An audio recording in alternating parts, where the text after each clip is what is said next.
The true architects of the Crusades wielded pens and purses, not just swords. We have been told a story of knights and kings, but a hidden history of immense female power shaped the destiny of medieval Europe. By the end of this journey, you will see the Crusades in a completely new light.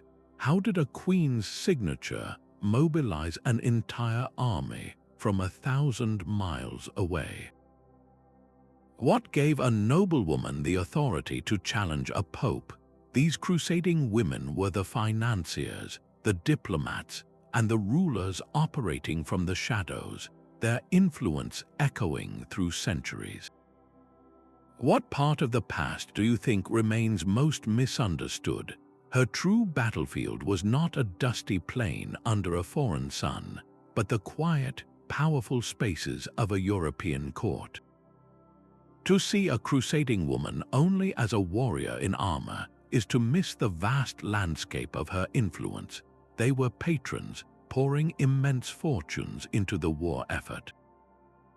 They were rulers, governing vast territories while their husbands and sons were continents away. They were pilgrims, undertaking the same perilous journey for faith, and diplomats, weaving alliances with words where swords had failed.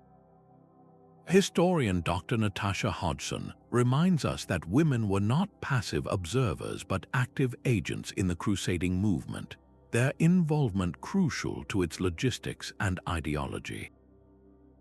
Imagine the sheer logistical nightmare of raising, funding, and supplying an army from thousands of miles away. That monumental task often fell to the women left in charge. They managed sprawling estates, collected taxes, and ensured a steady flow of gold and goods to the front lines. Their contributions were the bedrock upon which the entire military campaign relied, a quiet engine of power humming back home. This broader definition shatters the old image, revealing a spectrum of influence that stretched from the castles of France to the very heart of the Crusader states in Outremer. And it is within this redefined space that we find some of the most formidable figures of the age, queens whose political maneuvers would dictate the fate of kingdoms. Eleanor of Aquitaine arrived in the East not as a silent follower, but as a force in her own right. Her presence alongside King Louis VII was a calculated display of power. She did not travel lightly. Eleanor brought with her a vast contingent of knights and nobles from her own territories, her personal vassals who answered directly to her.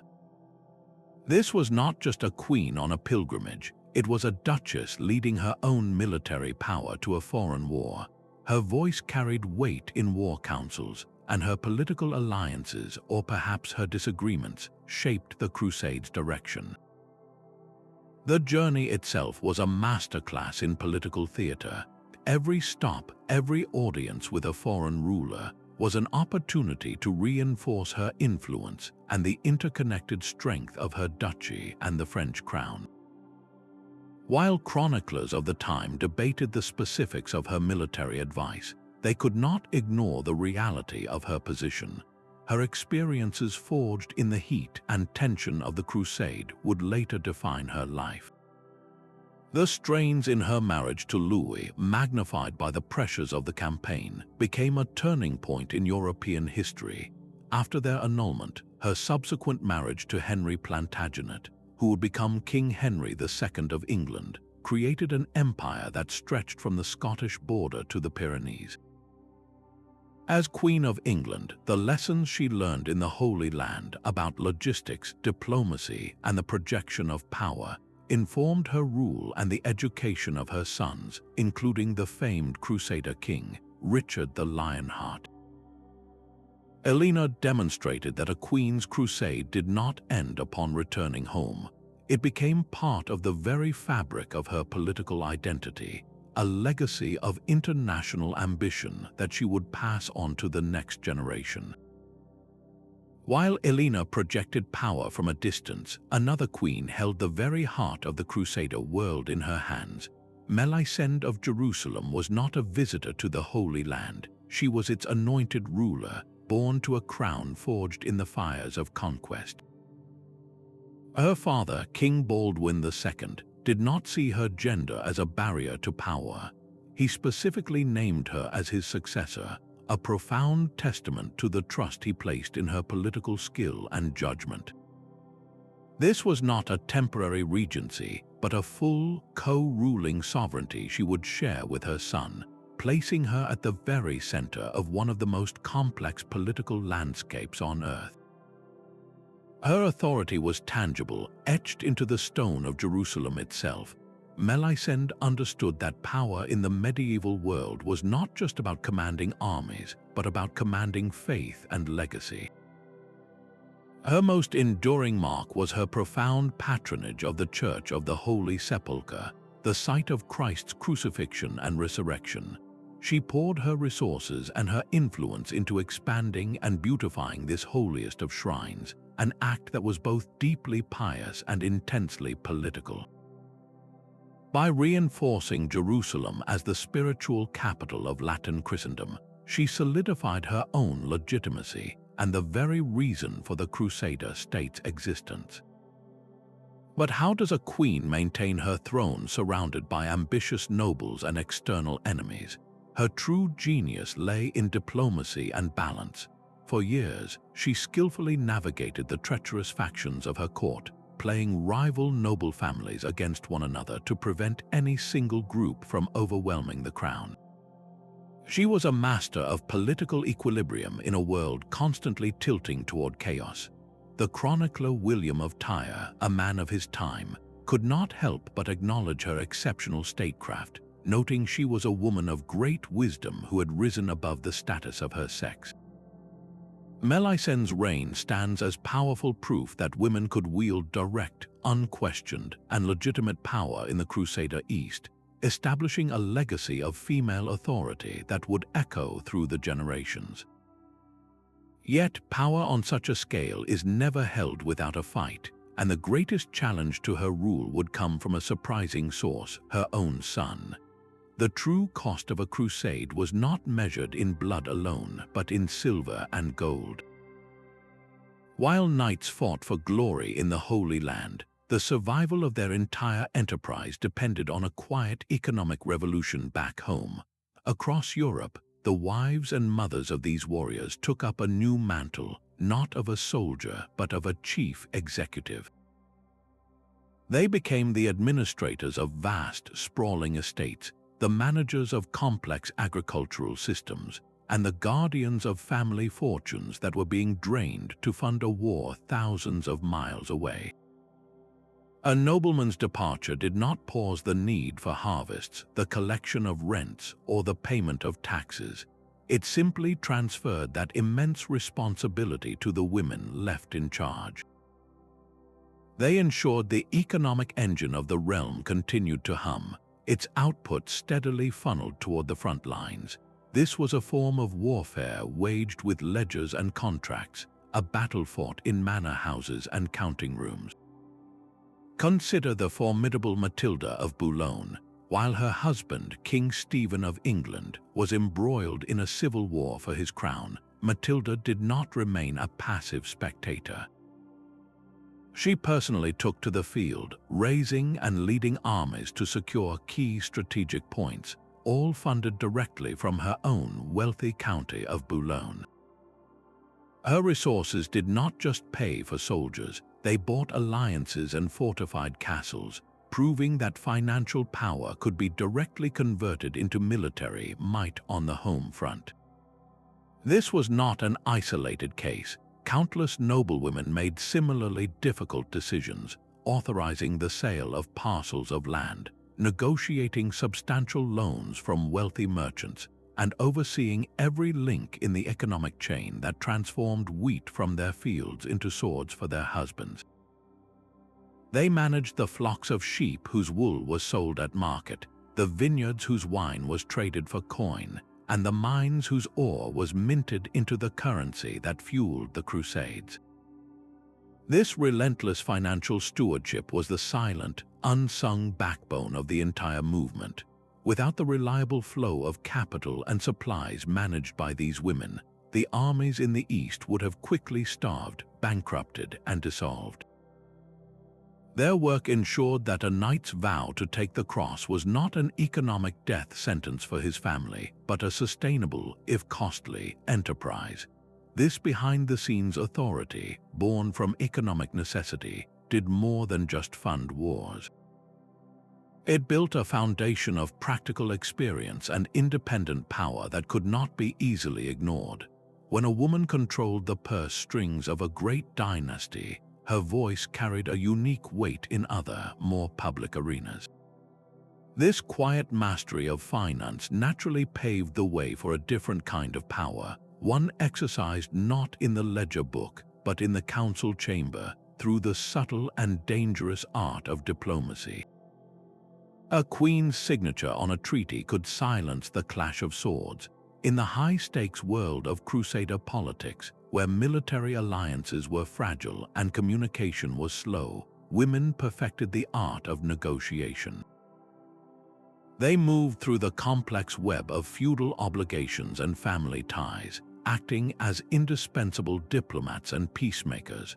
Their power often flowed from their unique positions within kinship networks. A Byzantine princess, for example, was not merely a bride sent to a foreign land. She was a living, breathing peace treaty.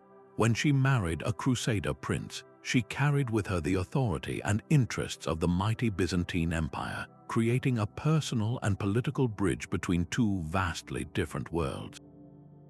Her presence in a Crusader court could ease tensions, facilitate trade, and open channels of communication that pure military force could never achieve. This was statecraft conducted through marriage and motherhood, a long game of alliance building where women were the primary players. Consider the strategic genius of Isabella of Jerusalem. Her crown was perpetually under threat from powerful external enemies like Saladin, and her survival depended on forging unbreakable coalitions. She did this through a series of calculated marriages. Each union was a diplomatic masterstroke, designed to bring a new military power and its armies to the defense of the kingdom. By marrying Conrad of Montferrat, she tied her fate to a faction with strong Italian connections and naval support. Later, her marriage to Henry of Champagne allied her with a wealthy and influential French count. With each new husband, Isabella wove another powerful thread into the defensive fabric of her realm, using her personal life as a tool to construct a web of alliances that kept her enemies at bay. The tools of this soft power were often parchment and ink. A carefully worded letter from a respected queen or noblewoman, carried by a trusted envoy, could de-escalate a burgeoning conflict or rally distant support from across Europe.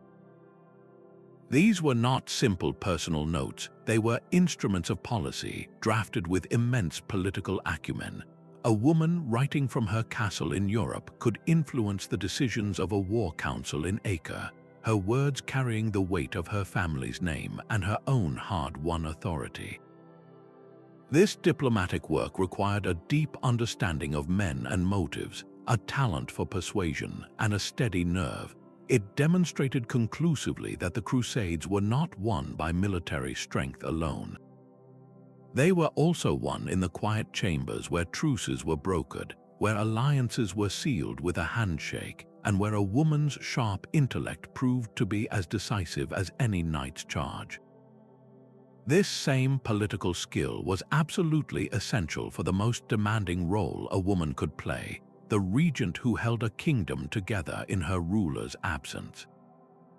A king's departure for the Holy Land did not create a power vacuum, it created a regent. The moment a ruler sailed from shore, his queen or mother inherited the full weight of the crown, tasked with the impossible balance of maintaining stability at home while funding a war abroad. This was the ultimate test of a woman's political skill, and no one mastered it more completely than Blanche of Castile. When her husband, King Louis VIII of France, died, Blanche was appointed regent for their 12-year-old son, the future King Louis IX. She did not merely keep the throne warm.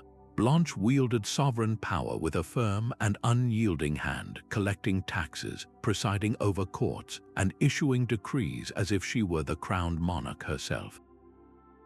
Her authority, however, was immediately challenged. Powerful French barons, seeing a woman and a boy as easy targets, rose in rebellion, hoping to shatter the central power of the French crown. Blanche's response was swift and decisive. She did not hide behind castle walls. She took to the field, rallying loyal armies and leading them herself to crush the revolts.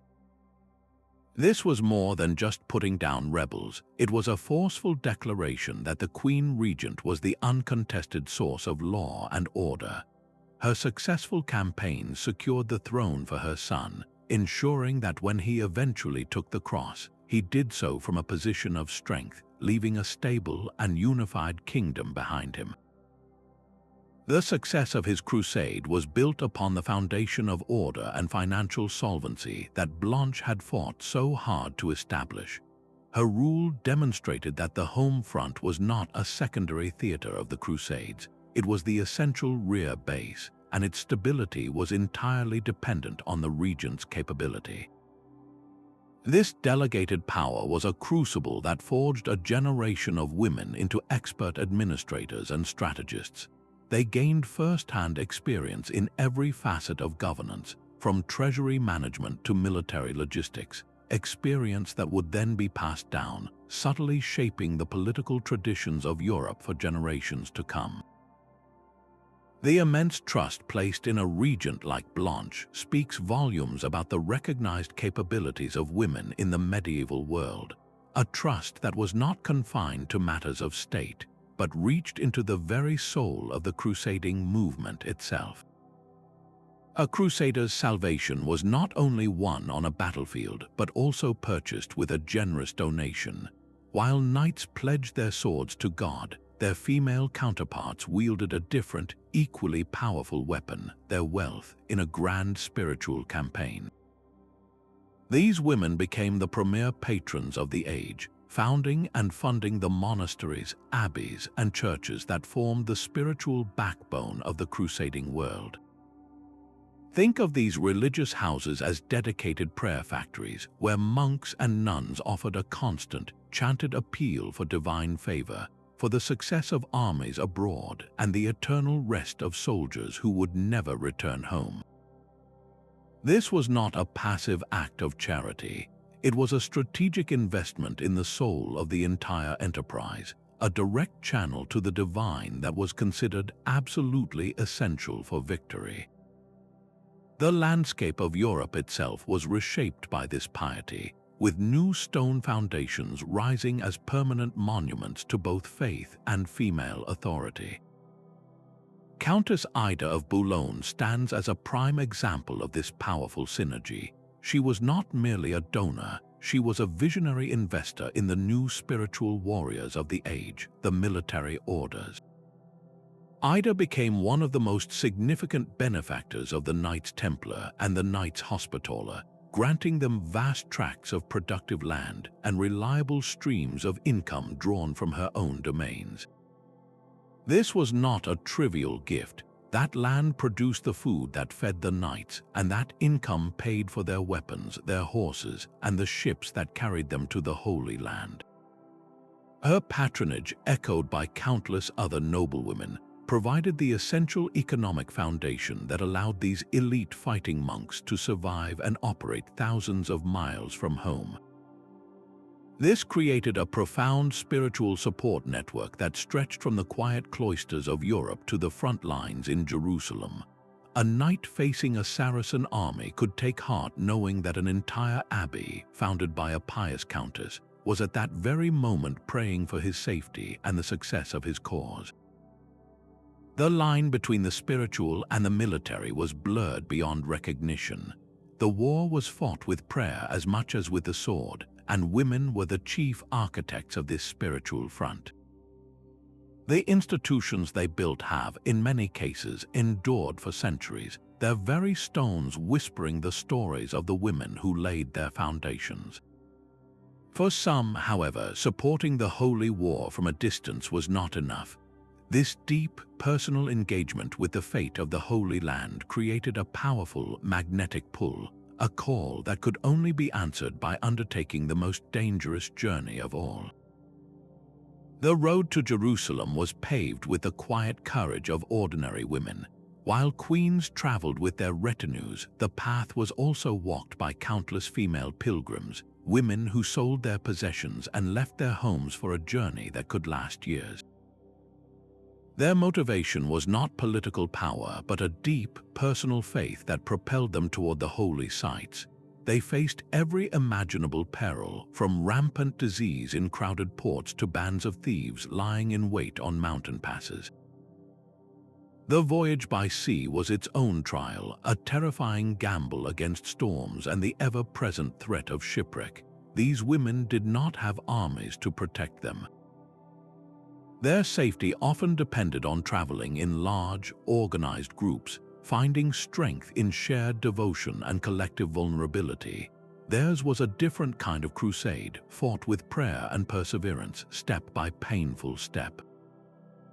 Centuries before, a remarkable woman named Etheria, sometimes called Egeria, a nun from Galicia, made this same pilgrimage. She wrote a detailed letter to her sisters back home, describing the liturgies, the landscapes, and the profound emotion of walking where Jesus had walked. Her account, copied and preserved in monasteries, served as a spiritual guidebook and an inspiration for medieval women, proving that such a journey was not only possible but spiritually transformative. What did these women hope to find at the end of their arduous trek? They sought to touch the stone of anointing, to pray at the tomb of Christ, to feel the sacred history of their faith come alive beneath their fingers. This direct physical connection to the divine was a powerful force. By their very presence, these female pilgrims sustained the Latin Christian communities clinging to life in the Holy Land. They were customers for local guides and merchants, and their unwavering devotion reinforced the spiritual bond that made Jerusalem so central to the European mind.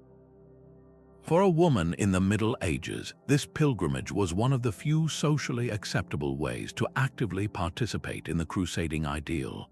She could not typically take up a sword, but she could take up a staff and walk the path of a pilgrim, engaging with the sacred geography that knights were fighting to control. This act of devotion was so powerful that for some, a temporary journey was not enough. The pilgrimage could plant a seed, a desire to not just visit the Holy Land, but to remain there, to make a life in the place where heaven had touched earth.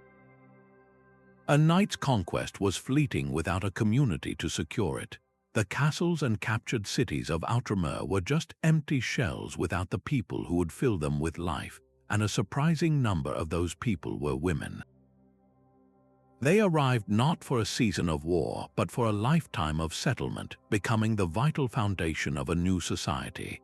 These were the wives who sailed across treacherous seas to reunite with their Crusader husbands, the daughters of nobles sent to make strategic marriages, and even widows and unmarried women seeking new opportunities in a land where their faith was the ruling creed. Their journey was a monumental gamble, a permanent severing of ties with their European homelands for an uncertain future in a harsh and foreign environment. Once they arrived, their work began in earnest. They managed households that were often fortified compounds, blurring the line between a home and a military outpost.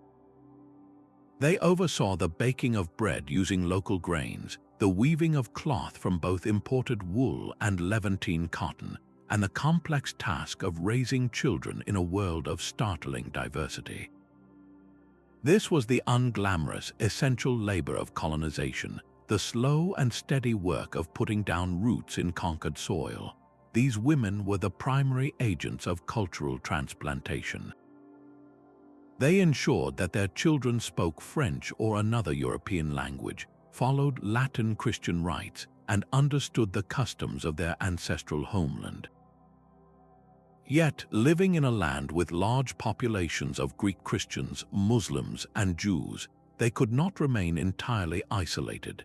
Their daily lives required a level of interaction and adaptation that was uncommon back in Europe. A Frankish woman might employ local Syrian Christian women in her household, learn to appreciate new spices and foods at the market, and navigate a legal system that was a complex blend of European feudal law and local assizes of Jerusalem. This created a unique hybrid culture, one where a knight might build a castle with Islamic-style decorative arches, and his wife might furnish it with Italian silks and local Damascus metalwork. The survival of the Crusader states for nearly 200 years is a testament not just to military fortifications, but to the social fabric these women wove. They built the families that provided the next generation of soldiers and administrators. They sustained the local economy through their management of households and estates. Their presence created a sense of permanence, a feeling that this was not just occupied territory, but a new homeland. This quiet, persistent effort to build a life represented a different kind of crusade, one fought with looms and ladles, cradles, and community ties. It was a battle for cultural survival waged in the home, a subtle but powerful force that anchored the entire Crusader enterprise. And for some, the call to defend this hard-won home would require them to step directly onto the battlefield itself. A woman standing on the ramparts of Acre, a stone in her hand, was a symbol as powerful as any knight's charge, while the formal, armored female knight was a rarity reserved for legend. The chronicles do not leave the walls entirely empty of women during the fiercest sieges. In moments of absolute desperation, when the enemy was scaling the walls and every able body was needed, the lines between defender and non-combatant blurred into oblivion. Accounts like those from the brutal siege of Acre speak of women not as passive victims, but as active participants in the city's final defense. They are described hurling stones down upon the attackers, boiling water and oil to pour from the battlements, and tending to the wounded men right in the thick of the fighting. Whether every detail in these chronicles is a precise historical fact is almost beside the point. Their power lies in what they were meant to represent. These stories were crafted to show that the defense of the Holy Land was an all-consuming effort, a cause so sacred that it mobilized an entire society, shattering even the most rigid gender roles in the face of existential threat. The legal and social structures of the time formally excluded women from the knightly class. A woman could not receive the ceremony of knighthood, and she did not lead feudal levies into open battle. Yet the persistent legend of the woman on the walls reveals a profound cultural truth. In the mindset of medieval Christendom, the Holy War was not just a soldier's duty, it was a communal spiritual endeavor. A woman's commitment to that cause, her willingness to defend Jerusalem with whatever means she had, even if that meant picking up a rock, was a potent moral and propaganda tool. It framed the conflict as a righteous defense of the faithful, where every soul, man and woman, was invested in the outcome. This symbolic power was not a mere abstraction. It was a force that could be harnessed, directed, and wielded by the women themselves to shape the world around them, turning perception into a formidable weapon. A chronicler's pen could be as powerful as a knight's lance. In an age without printing presses or instant communication, the stories told in song and manuscript were the primary drivers of public sentiment, and women were masterful directors of this cultural stage. Noble patrons understood that to control the narrative was to shape reality itself. They actively commissioned and sponsored chroniclers, poets, and artists whose works glorified the crusading ideal and, just as importantly, burnished the reputations of their own families. This was not simple vanity. It was strategic propaganda designed to encourage more men to take the cross and more coffers to open in support of the war. By funding the creation of lavish illuminated manuscripts, a countess ensured that the story of her husband's valor would be copied and read in courts across Europe, inspiring new generations. She sponsored poets to compose verses that linked her family name to piety and heroism, making financial support for their cause a virtuous act. This cultural patronage created a feedback loop of fame and funding that was absolutely vital for the Crusades' longevity. Consider the world of the Troubadours, the female troubadours of southern France. A figure like the Countess of Dyer, while her surviving poems famously explore themes of courtly love, operated within a culture where those very themes were deeply entwined with the crusading ethos. The language of devotion, service, and distant, noble quests found in secular poetry easily translated into the sacred context of the Holy War. By participating in and patronizing this literary culture, noblewomen fostered an environment where the ideals of the crusade were constantly reinforced through popular art. Their influence ensured that the call to Jerusalem was echoed not just from the pulpit but from the lute and the parchment page. This was a subtle yet profound form of power. While a king could command an army, a queen or a countess could command the story of that army, shaping how it would be perceived in its own time and remembered for centuries to come. She could emphasize certain deeds, downplay failures, and frame the entire enterprise in a light that served her dynasty's interests and the movement's ideological purity. This control over culture meant that the legacy of the Crusades was, in many ways, a legacy that women had a direct hand in writing. They were the guardians of memory, using the soft power of patronage to secure a permanent place in history for the cause they championed. A princess was a peace treaty written in flesh and blood. In the high-stakes chessboard of medieval geopolitics, marriage served as the ultimate diplomatic contract, a bond that could silence armies and secure thrones. Crusading women were the essential pieces in this grand strategy, their unions carefully orchestrated to forge alliances that pure military force could never guarantee. A single marriage could end a long and costly war, solidify a vulnerable border, or pull a powerful new European lord into the crusading coalition, bringing his knights, his treasury, and his influence to the desperate struggle in the east. The story of Constance of Antioch is a perfect illustration of this intricate dance. As the young heir to a crucial Crusader state, her hand was a prize of immense strategic value. Her marriage to the seasoned French knight Raymond of Poitiers was a masterstroke. It was not merely a romantic union, it was a calculated infusion of military expertise and vital European connections into a principality perpetually on the brink. Raymond brought with him the tactics of Western warfare and the loyalty of a new network of knights, all because he had married the right woman in the right place. But to see these women as passive pawns moved by distant kings is to misunderstand the reality completely. Once the vows were spoken, their real work began. A queen or a noblewoman in a strategic marriage became a linchpin, actively leveraging her new position to advance her birth family's interests while simultaneously strengthening her husband's power. She was a bridge between two worlds, a permanent envoy whose influence flowed through the intimate channels of the court and the bedchamber. Her ability to navigate this complex web of dual loyalties, to soothe tensions and broker understandings, was a political skill as critical as any general's battle plan.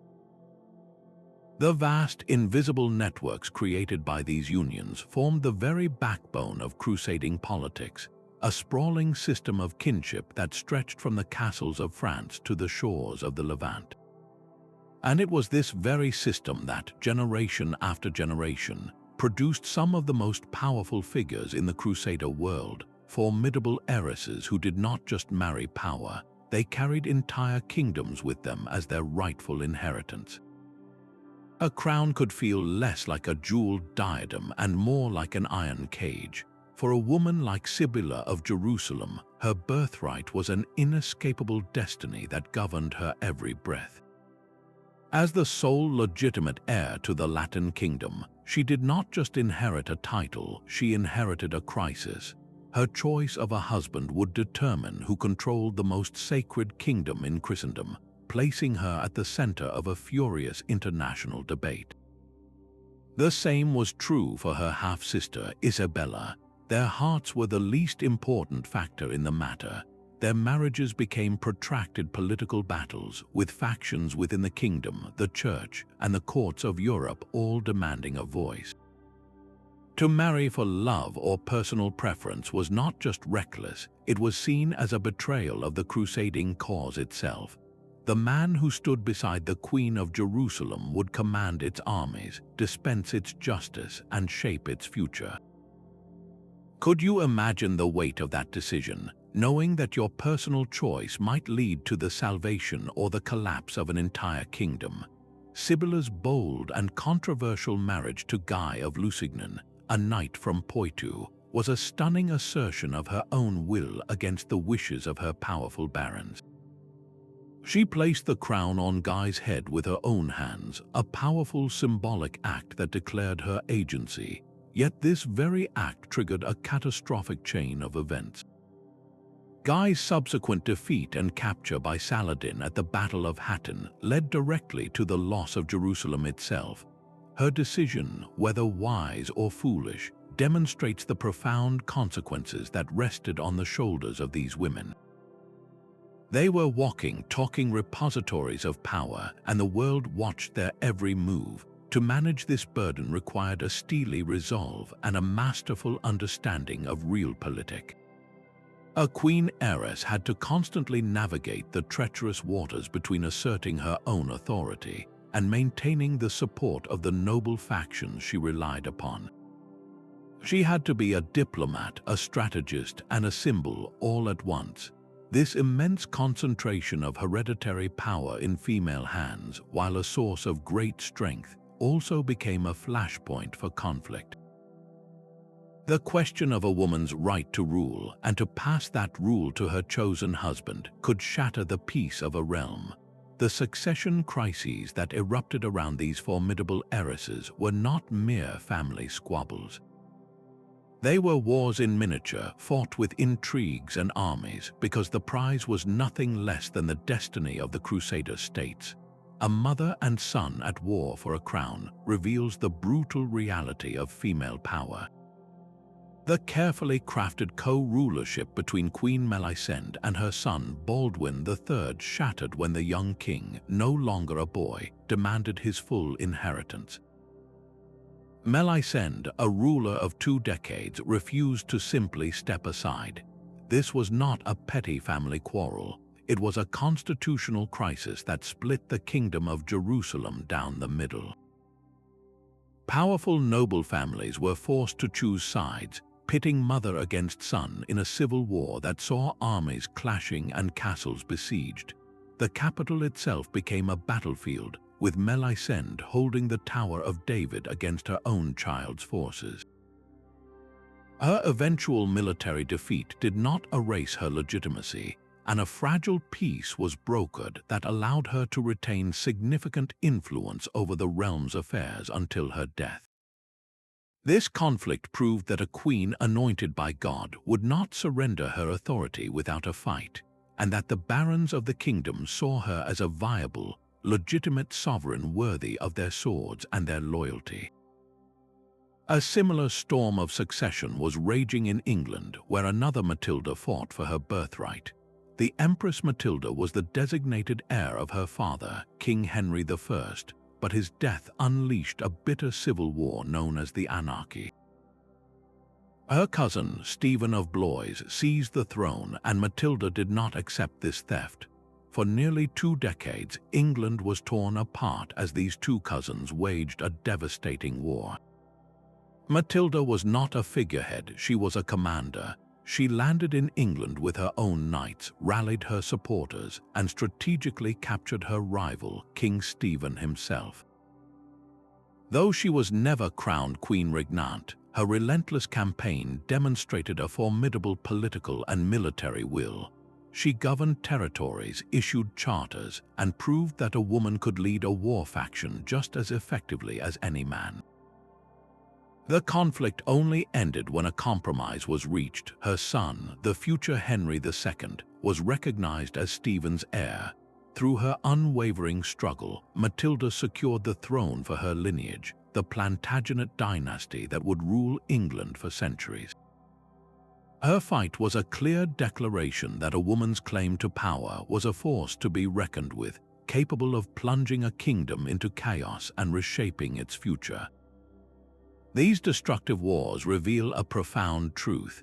The very fact that such immense conflicts could erupt over a woman's right to rule speaks volumes about the tangible power they possessed. These were not disputes over symbolic trophies, but brutal struggles for the very engine of the state, its armies, its treasury, and its legal authority. Melisende and Matilda were not passive victims of male ambition.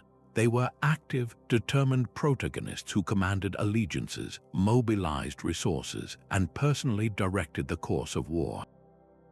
They challenged the comfortable assumption that women were naturally suited only for quiet influence, proving they could stand at the very center of the storm and fight for sovereignty with tenacity and skill. The political chaos they embodied was, paradoxically, the clearest possible evidence of their legitimate and formidable authority. Beyond the clash of armies and the intrigue of courts, this authority also found expression in quieter, more enduring forms, through the patronage of art and the cultivation of knowledge that would define an age. The same ships that brought reinforcements to the Holy Land also carried new ideas back to European shores. A Frankish lady living in a stone palace in Acre might find herself sleeping on a silk cushion from Damascus, sweetening her food with sugar from a local plantation, or consulting a local physician who used medical texts translated from Arabic. The Crusader states were a living laboratory of cultural exchange, and the women who made their homes there became the primary agents of this quiet revolution. They were immersed in a world far more complex and cosmopolitan than the one they had left behind, surrounded by the advanced scientific and medical knowledge of the Islamic world and the rich artistic traditions of Byzantium. While chroniclers rarely recorded the details of daily life, we can trace the subtle evidence of this transfer in the objects they cherished and the habits they adopted.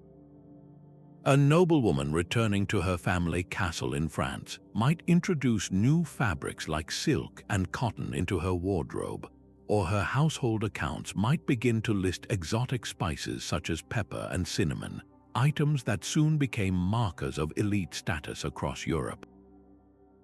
The architectural design of her new chapel might feature the rounded arches and domes she had admired in the East, influencing the development of Romanesque and Gothic styles. This was not a formal, organized transfer of knowledge, but an osmotic process flowing through the informal channels of daily life, correspondence, and personal taste.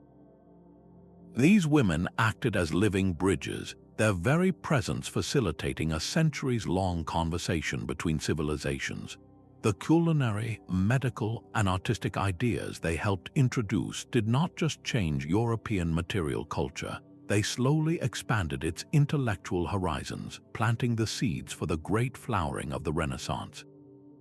This intellectual curiosity often walked hand in hand with a profound personal faith, a faith that for some women transcended the formal rituals of the church and ventured into the deeply personal realm of mysticism. A woman's voice raised in prayer could unsettle the thrones of emperors. In the charged spiritual atmosphere that fueled the Crusades, female mystics carved out a unique and formidable form of power, one that flowed not from royal blood or landed wealth, but from a perceived direct line to the divine. These were women like Hildegard of Bingen, an abbess in the Rhineland whose visions commanded the attention of the medieval world's most powerful men. Though she did not command armies or fund campaigns, her spiritual authority was so profound that popes and emperors sought her counsel, receiving letters filled with both sharp criticism and prophetic guidance. Her voice became a moral compass for an age consumed by holy war.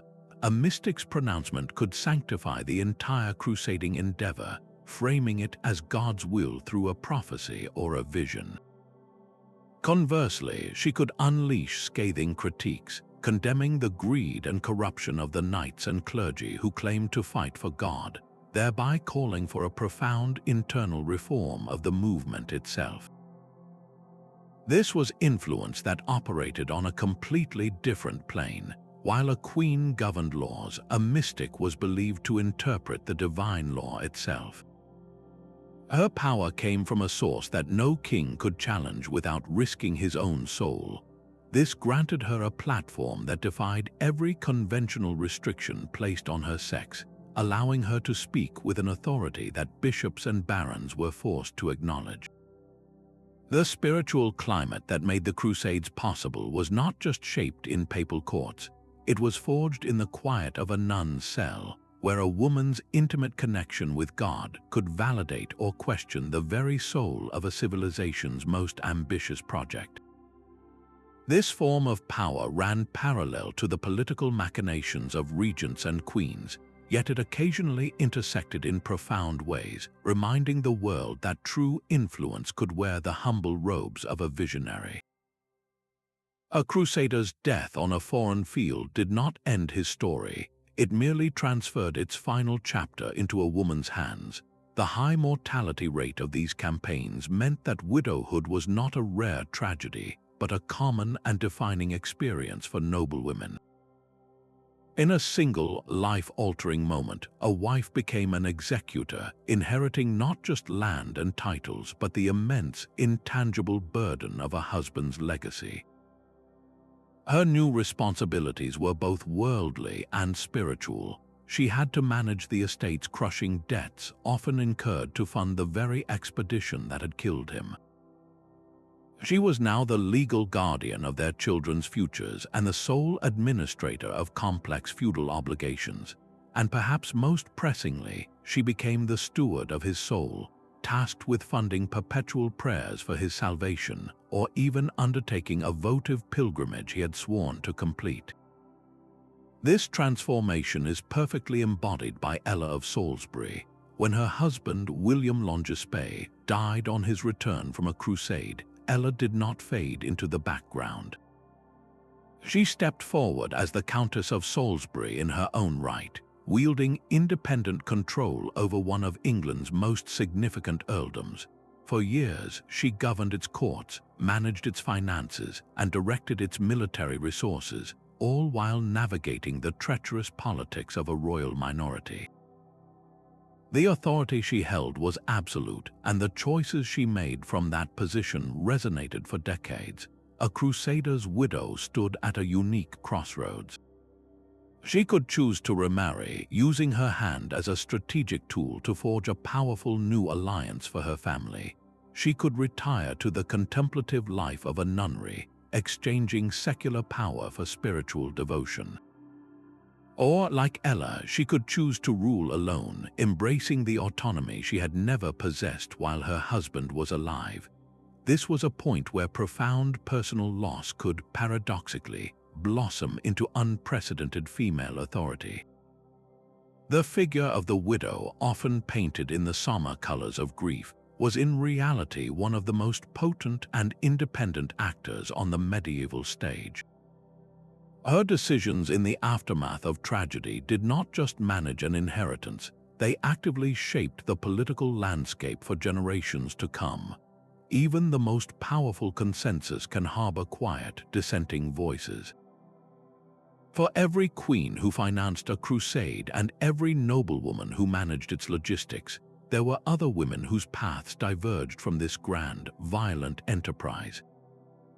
The historical record, written largely by men for men, rarely preserves these alternative perspectives, yet their absence speaks volumes. We must actively listen for the silence, for the choices made outside the clamor of holy war.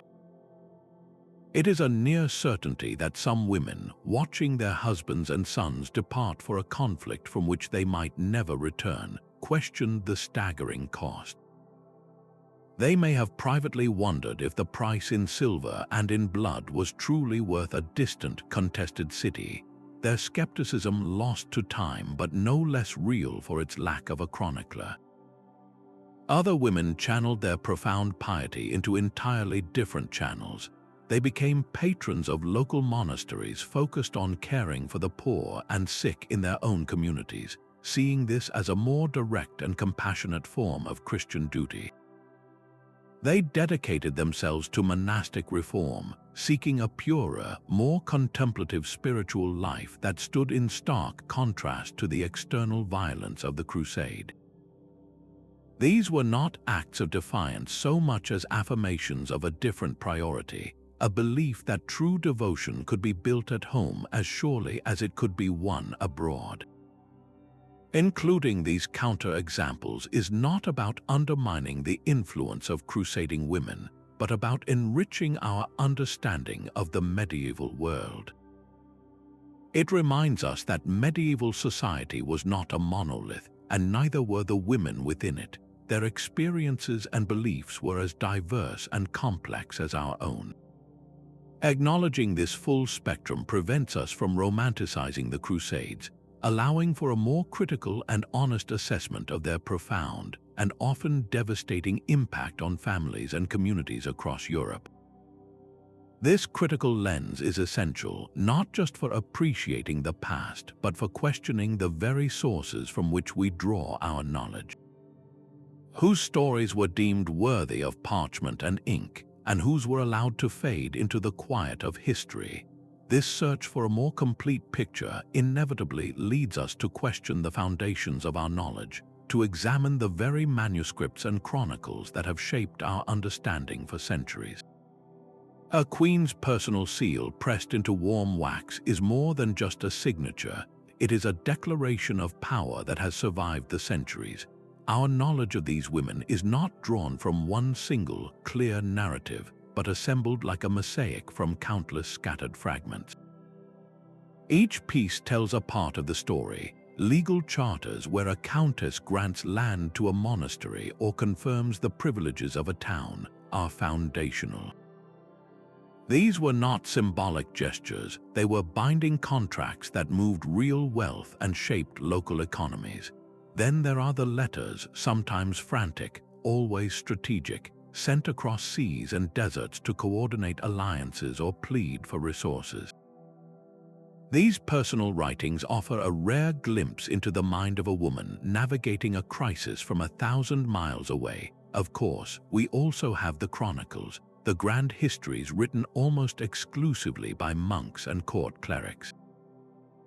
But here we must tread carefully. These male authors often had their own agendas, seeking to glorify a patron or promote a specific religious viewpoint.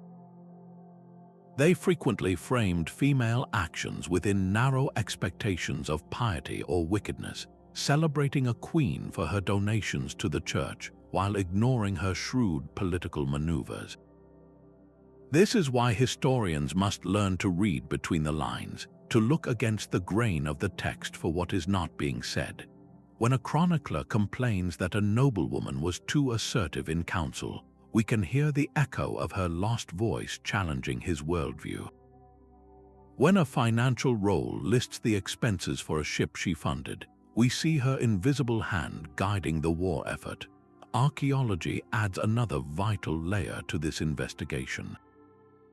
The stones of a convent she founded, the layout of her private chambers within a castle, the everyday objects recovered from her residence, these silent witnesses speak volumes about her priorities, her wealth, and her daily life. They provide a tangible context that parchment alone cannot. This painstaking detective work is necessary because the full scope of these women's lives was often so woven into the fabric of their society that their contemporaries saw no need to remark upon it. Their authority was simply a fact of life and thus tragically under-recorded. Recognizing the gaps and biases in our sources does not weaken their story. It deepens our respect for the historians who work to reconstruct it. This critical understanding of the evidence is what allows for a modern reinterpretation, one that finally brings these formidable figures out of the archival shadows and into the light. The quiet revolution in Crusade studies began not with a new discovery but with a new question. For centuries, the chronicles had been read one way, as a story of men at war. But over the last 50 years, feminist historians have fundamentally changed our approach. They began actively searching for the women in the margins, re-evaluating every charter, every letter, and every financial record with a fresh perspective. Pioneering scholars like Professor Helen Nicholson and the previously mentioned Natasha Hodgson dedicated their careers to a simple but radical mission: to bring these figures out of the footnotes and into the main narrative of our history books. Their work is part of a much broader effort to write a more inclusive and accurate history, one that acknowledges the contributions of all members of society, not just the kings and knights who held the swords. This modern lens allows us to ask new questions of the very same sources that have been studied for generations.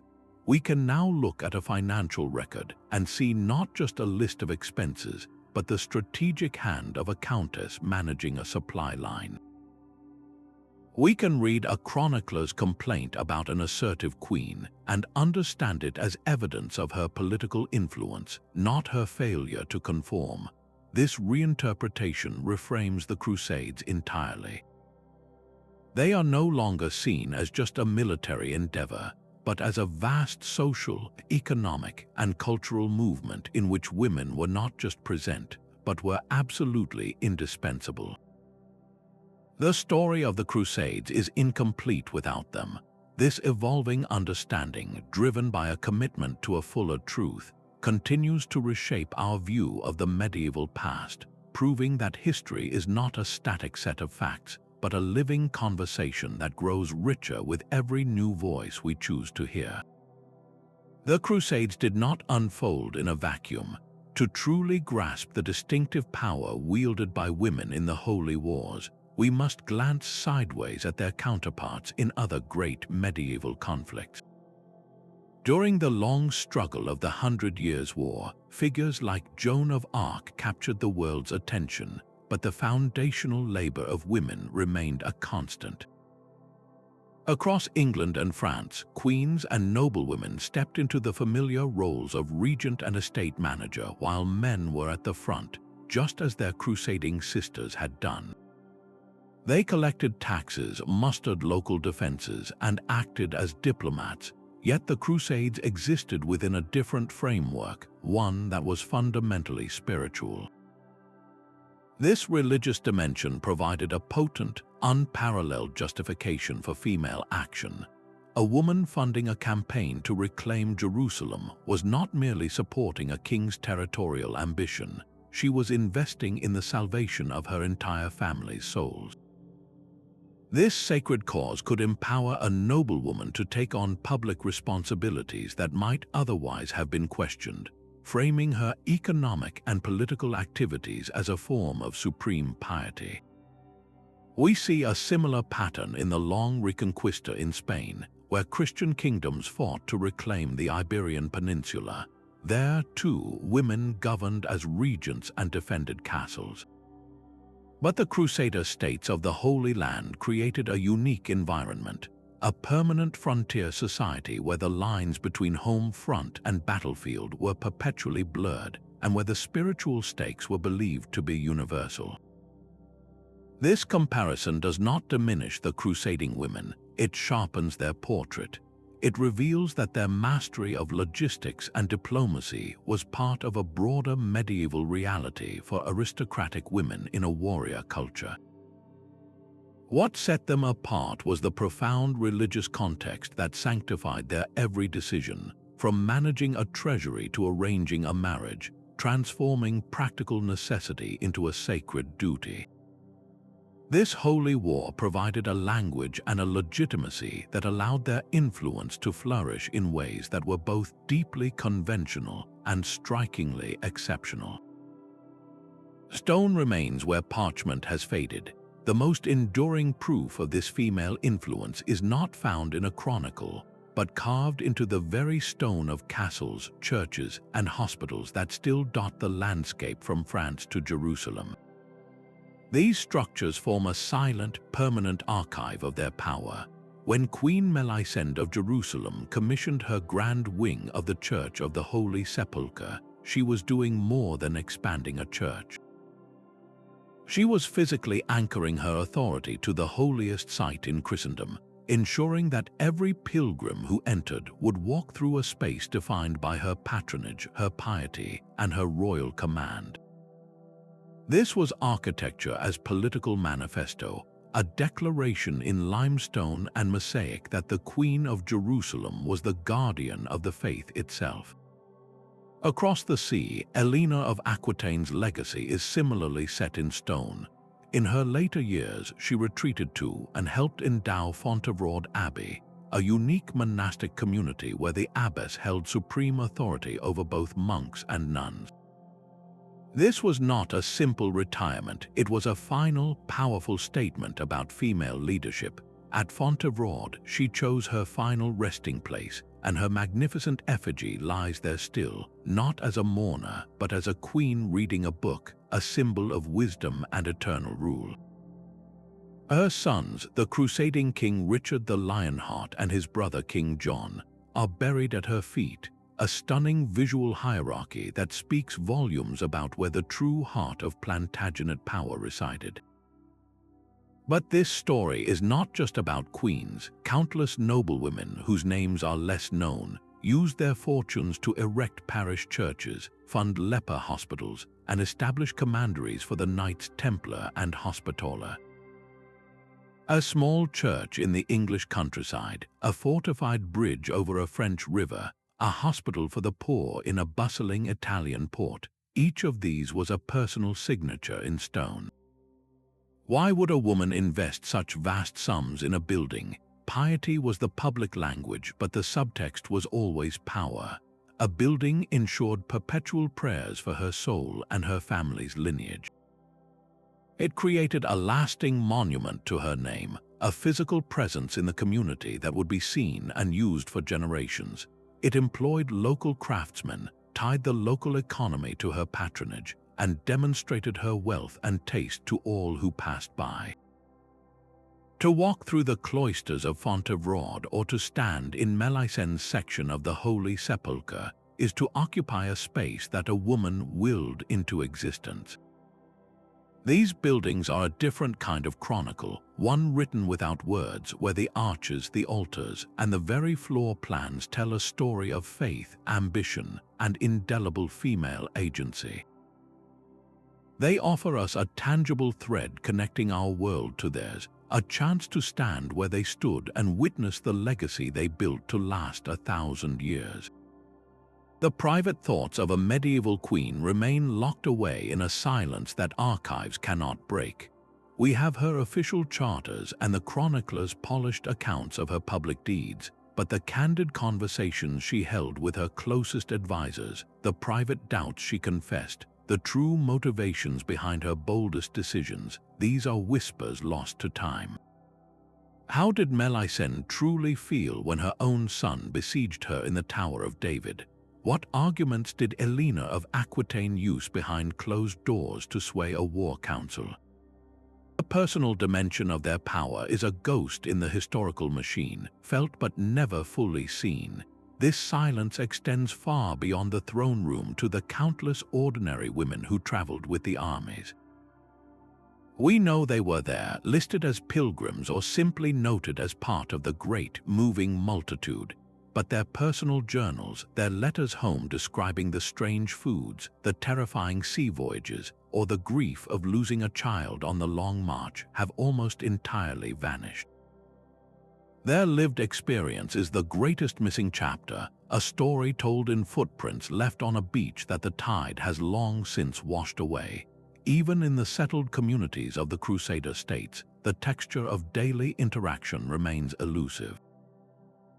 We have laws that try to keep communities separate, but life has a way of blurring lines.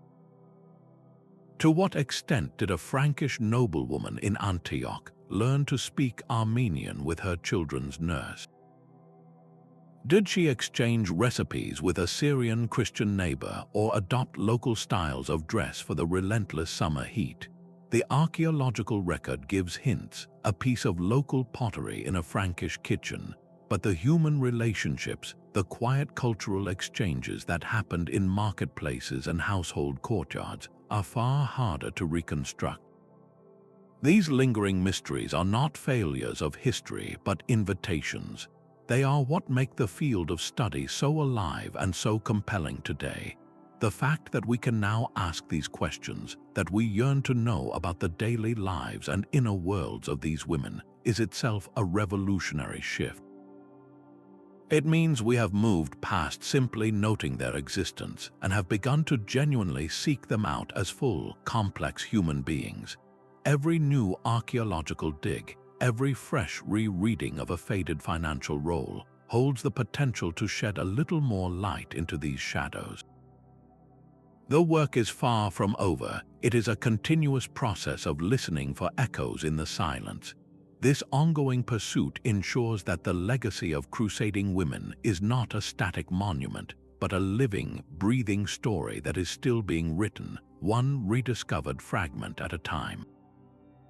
The saga of the Crusades is infinitely richer when we include the women who shaped its very core. For too long, our understanding has been framed by the clatter of swords and the legends of kings, a narrative that conveniently overlooked half of its architects. These women were not mere spectators on the sidelines of history.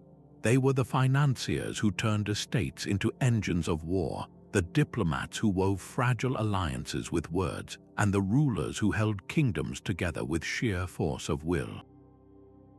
From the sun-baked throne room in Jerusalem to the bustling manor houses of France, their intelligence, their deep faith, and their quiet resilience directed the flow of silver, the movement of armies, and the very destiny of medieval Europe.